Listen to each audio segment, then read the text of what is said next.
নমস্কার, সবাইকে স্বাগত জানাই আমার প্রথম ভিডিওতে। আজ ইংরেজি নববর্ষের প্রথম দিন, তাই সবাইকে অনেক অনেক শুভেচ্ছা ও শুভকামনা। আজ আমি আমার একটা পুরনো স্মৃতি আপনাদের সঙ্গে ভাগ করে নেব। গত বছর পুজোর সময় আমি আর মা গিয়েছিলাম ক্ষীরপাইয়ের বড় মার মন্দির। আমি আগেও অনেকবার এখানে এসেছি, কিন্তু এইবারের অভিজ্ঞতাটা একটু অন্যরকম, একটু নতুন, তাই আপনাদের সঙ্গে ভাগ করে নেওয়া। মন্দিরটি ক্ষীরপাইয়ের হালদার দিকে বাসস্ট্যান্ড থেকে দক্ষিণ দিকে 20 থেকে 25 মিনিটের হাঁটা পথ, তাহলেই আপনি এখানে পৌঁছে যাবেন। আর কথা বলতে বলতে আমরাও পৌঁছে গিয়েছি এখানে। এটি হলো মন্দিরের সামনের উঠোনের অংশটি। মন্দিরে কিছু কাজ চলছে, তাই বালি সিমেন্ট এগুলো নিয়ে যাওয়া হচ্ছে। আমরা মন্দিরের ভেতরে মায়ের কাছে পুজো দেব বলে চলে এসেছি। মা এখানে পুজোর ডালা নিয়ে দাঁড়িয়ে আছে। আপনারা এই সমস্ত পুজোর সামগ্রীগুলো বাইরের দোকান থেকেই পেয়ে যাবেন। মন্দিরের বাইরে যে দোকান রয়েছে ওটি হলো মন্দির কর্তৃপক্ষেরই দোকান। ওখানে আপনারা সমস্ত কিছু পুজোর ধূপ ধুনো যা কিছু প্রয়োজন সব কিছু ওখান থেকেই পেয়ে যাবেন। 50 টাকাতে ওনারা ডালি বিক্রি করেন, সেখান থেকেই আপনি পুজোর সমস্ত সামগ্রী সংগ্রহ করতে পারেন। মন্দিরের ভেতরে পুজো আপনি নিজেও দিতে পারেন। ভেতরে পুরোহিত রয়েছেন, আপনি ওনাকে দিলে উনিও পুজো দিয়ে দিতে পারেন। মায়ের সামনে একটা বেদির মতো অংশ রয়েছে, ওখানে আপনি মোমবাতি জ্বালিয়ে আপনার মনস্কামনা জানাতে পারেন। আর একটি স্থান রয়েছে ধূপ জ্বালানোর জন্য, সেখানে আপনি ধূপ জ্বালিয়েও আপনার মনস্কামনা জানাতে পারেন। এই যে ধূপ জ্বালানোর জায়গাটি মায়ের মূর্তির সামনের দিকে দুপাশে রয়েছে, এখানেই আপনারা ধূপগুলো জ্বালিয়ে দিতে পারেন এবং মাকে মনস্কামনা জানাতে পারেন। যে এই বেদির মতো অংশটি, এখানে আপনারা মোমবাতি জ্বালাতে পারেন এবং মায়ের কাছে মনস্কামনা জানাতে পারেন। চলুন এবার আপনাদেরকে বড় মায়ের দর্শন করাই। আপনারা দূর থেকেই বড় মাকে দর্শন করুন আর আপনাদের মনের মনস্কামনা, দুঃখ, যন্ত্রণা, ব্যথা সমস্ত কিছুই বড় মাকে মন খুলে জানান। বড় মায়ের কাছে প্রার্থনা করি সবাইকে ভালো রাখুন, সুস্থ রাখুন, সকলের মনস্কামনা পূর্ণ করুন। এই গাছটি বড় মায়ের মন্দিরের একদম পাশেই রয়েছে।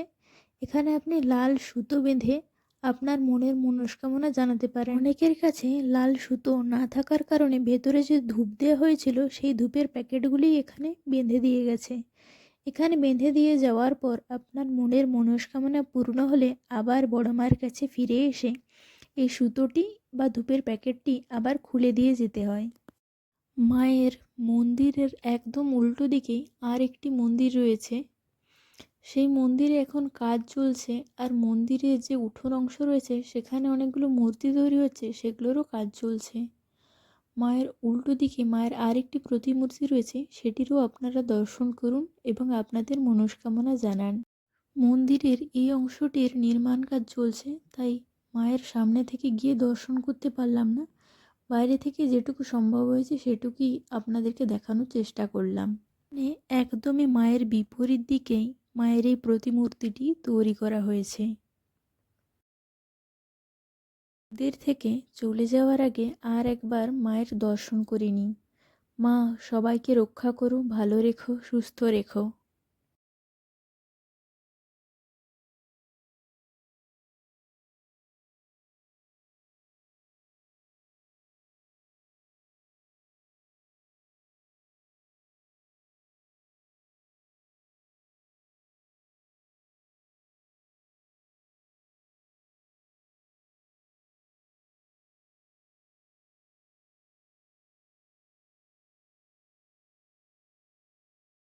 চলুন, মন্দির দর্শন হয়ে গিয়েছে, মায়েরও দর্শন হয়ে গিয়েছে, এখন আমরা মন্দির থেকে বেরিয়ে গিয়েছি।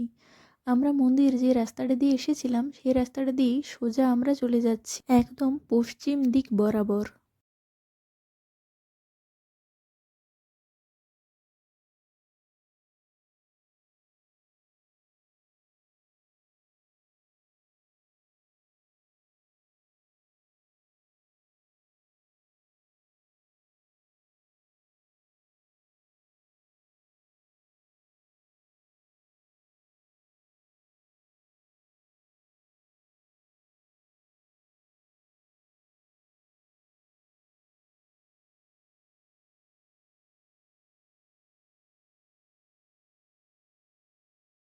হাঁটতে হাঁটতে একদম খালের ধারে পৌঁছে গিয়েছি।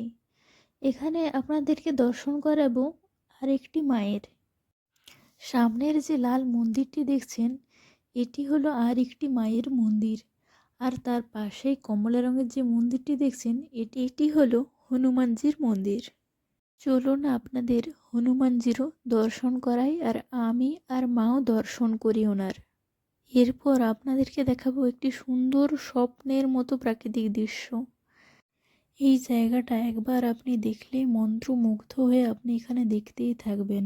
খালের ধারে বটগাছ, আর তার থেকে ঝুড়ি ঝুলছে, আর পাড়ে একটা নৌকা বাঁধা রয়েছে। বৃষ্টির জন্য খালের জলটাও একটু এগিয়ে এসেছে। আর এদিকে কয়েকটা বেদি করা রয়েছে, সেই বেদির মধ্যেও গাছ লাগানো রয়েছে। এত সুন্দর এই জায়গাটা, একদম ছবির মতো সুন্দর। মনে হচ্ছে কেউ যেন রং তুলি দিয়ে এই জায়গাটাকে এঁকে দিয়েছে। এত সুন্দর লাগছে। এই বট গাছ, নৌকা বাঁধা রয়েছে, বেদির গাছগুলো, এখানে লোকজন গল্প করছে। এত সুন্দর এই জায়গাটা, মনে হচ্ছে যেন এখানে একটা বাড়ি বানায় আর সারা জীবনের জন্য এখানে শান্ত জায়গাটায় শান্তভাবে সারা জীবনের জন্য রয়ে যায়। এক কথায় অপূর্ব এই সৌন্দর্য এই জায়গাটার।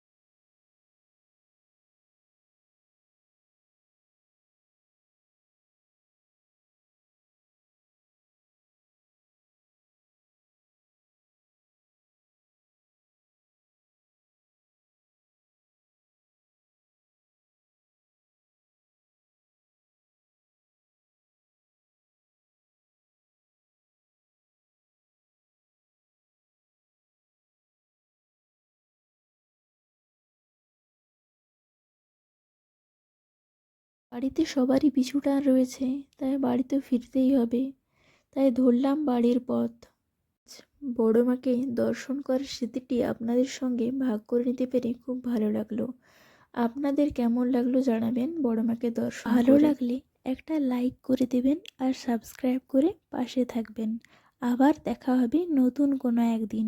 ধন্যবাদ।